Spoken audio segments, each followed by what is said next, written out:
Yo, what is up, YouTube? Welcome back to the channel. I am Lucid Rob. Today we're going to get into more videos from all over the internet to talk about the crazy, just unbelievable things that are going on. They just keep coming. They keep on coming. All the craziness. So let's get into it.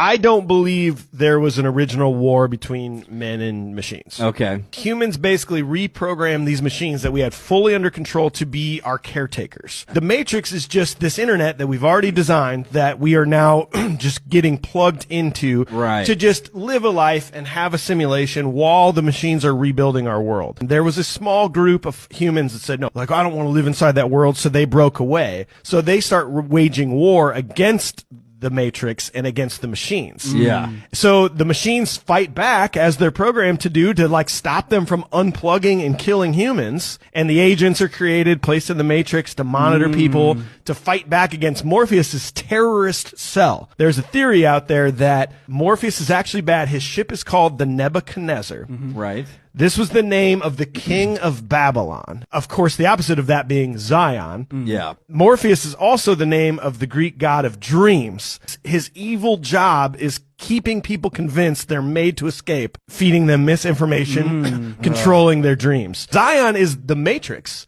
The evil Babylon is actually the humans trying to destroy the Matrix. All right, Matrix theories. We're off to a good start, guys. I am a little more convinced each day that we are living in a simulation inside our own Matrix, just powering some giant machine with our souls, with our consciousness. Just the more I see, the more I think that. And it's like we are definitely inside a video game or something. If you don't know, Russia's largest tech company, Vladtech, have spent the last 10 years creating an interface to your brain that somehow embeds a code into every atom of you. So when you die, they can then locate that code within you, and it's like an Apple AirTag, but on a more expensive, grander level. So they can basically see where your electricity, spirit, and memories go to. And they call it SIC Code, Soul Identity Code, or something like that. And what they just discovered was fucking mind-blowing. So the first volunteer who passed away, they followed his code, but lost it because it was travelling faster than anything they can record.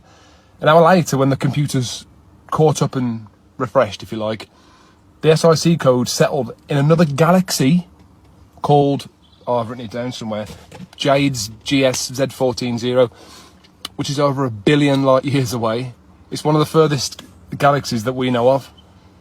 This is life-changing for us all, of human beings. I cannot believe no one's talking about this. And apparently the scientists don't know why it stopped there. Do we all go there? You know, what's it doing there? Yeah, I have no idea. Is that heaven? Is that hell? Is that where the aliens have created the soul capturing obelisk to suck all our souls back in there to force us to reincarnate and power their machine for longer? I'm really on a Matrix kick today. It's crazy because it's 8 a.m. right now while I'm recording this. So my mind is just immediately in just the weirdest place. First thing in the morning. But yeah, where is this? Is this maybe another planet? Maybe that just the specific soul reincarnated into a different sentient being? I don't know. What do you think that means? Let me know. Thing's a lie. What are you referring to? I think everything is a lie. Wow. I think... Why do you think that? How could you not? I mean, you're way deeper in this stuff than I am. I think it's all a show. I think everybody is out for themselves. Yeah. And it sucks. It sucks to see that and to know it. And I mean, you know, COVID just got a lot of people thinking, to include me. And then when you start diving into, it just leads to all these different rabbit holes, right? The Epstein stuff, the COVID stuff, it just legitimately everything, the UFO shit, all of it. Should we be, I've reached a similar conclusion by that. I'm not making fun of you.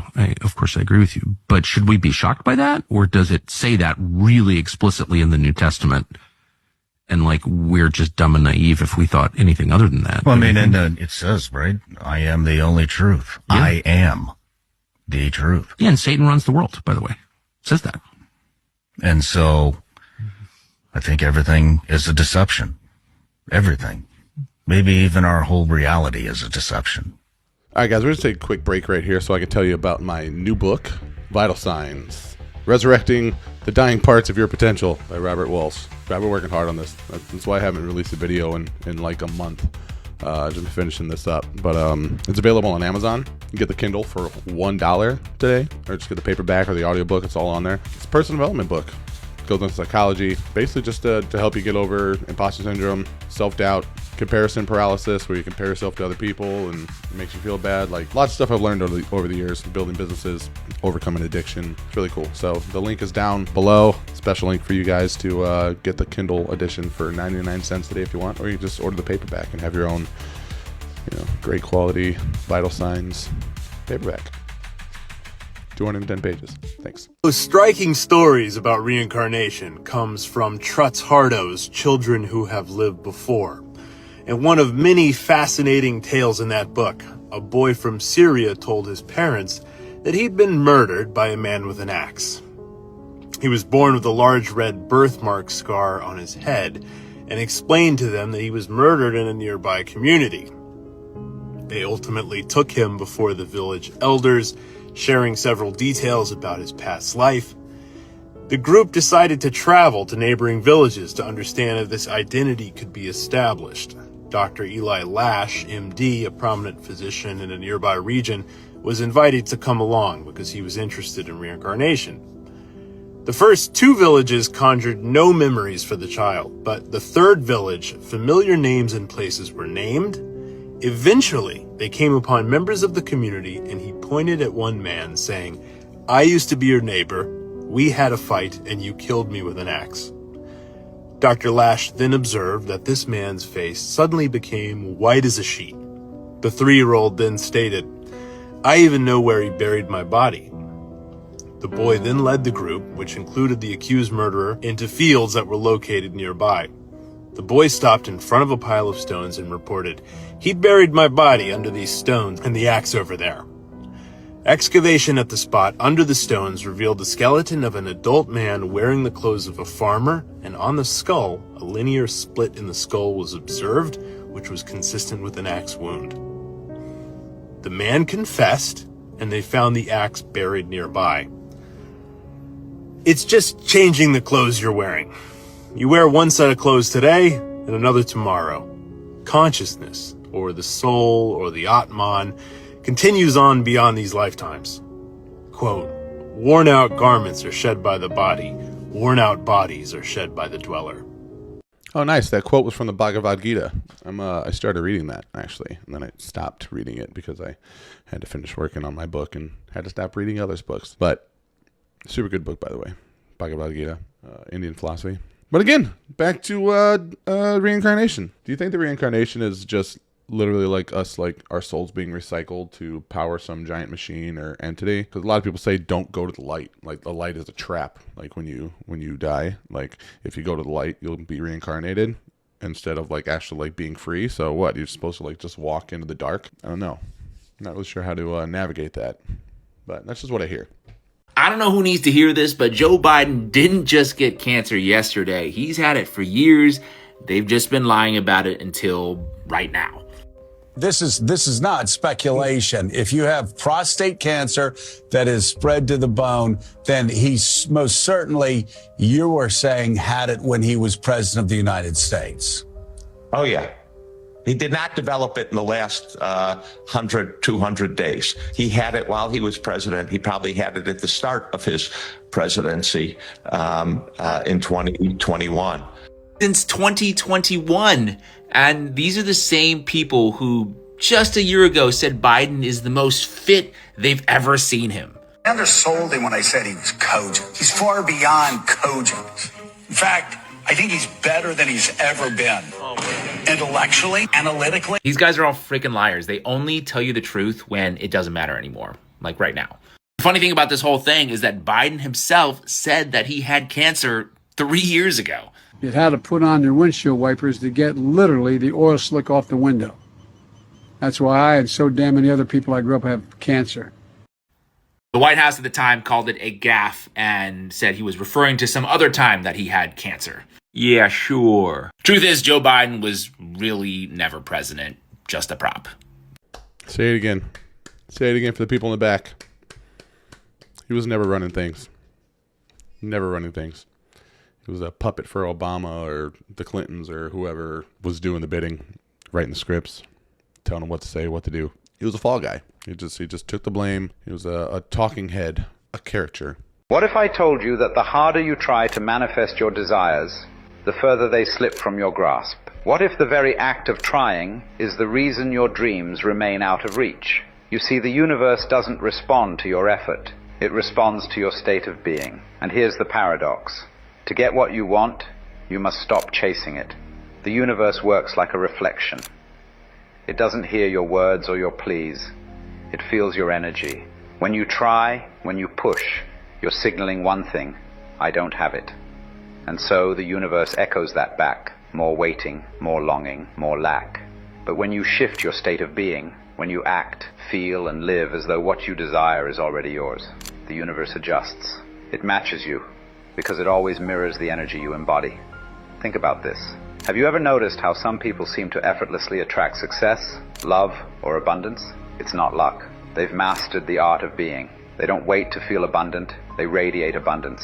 They don't search for love, they are love. So here's the secret. Stop grasping at what you want. Let go of the need to control and simply align with it. When you embrace gratitude for what you already have, when you feel as though your desires are already fulfilled, the universe responds. Not because you forced it, but because you finally became it. The only thing standing between you and your desires isn't the universe. It's you. Stop trying. Start being. That's the only way to truly manifest. I've learned is that we live in a dream, a carefully constructed reality. We make use of a science that is tightly controlled and suppressed and distorted.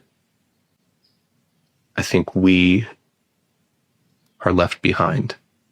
Humans.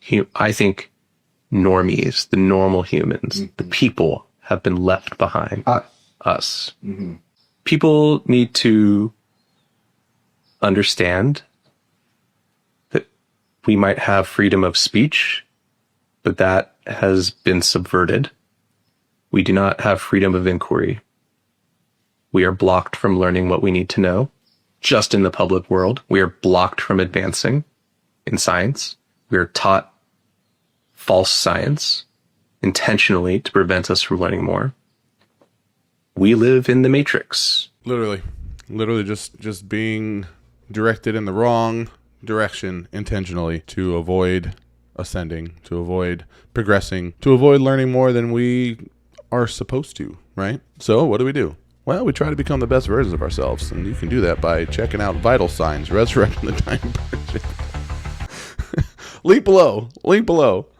No, I'm really proud of it. I'm really proud of that book. It's my third book, actually, and definitely the best one that I've written. Man, so we're in a matrix then, huh?